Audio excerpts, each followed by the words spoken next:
মনে রাখবেন, চরিত্রহীন নারীর জীবনে কোনো আফসোস থাকে না, কোনো রিগ্রেট থাকে না। তার চরিত্রের সবচেয়ে নিকৃষ্ট জঘন্যতম রূপ বের হওয়ার পরেও সে মিথ্যা লেইম এক্সকিউজ মেক করে, মিথ্যার উপরে আরো মিথ্যা বলে, নিজের চরিত্র ঢাকতে আরেকজনের চরিত্রে আঘাত করে কথা বলতে চায়। কিন্তু আমি পুরুষ হিসেবে বলতে চাই, নারীর চরিত্রহীনতার প্রমাণ যখন পুরুষ পেয়ে যায়, তার সম্মান সে পুরুষের চোখে 2 পয়সার বাকি থাকে না। ঠিক কিনা বলেন?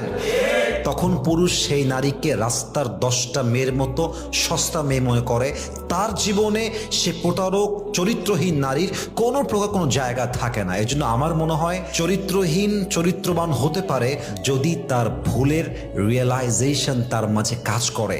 যে ভুল স্বীকার করতে জানে, সে তার ভুলকে পরিবর্তন করে একটা সময় সঠিক হতে পারে। আর যে তার ভুল করেও ভুলকে স্বীকার করতে চায় না, তার জীবনে কখনো ভালো মানুষ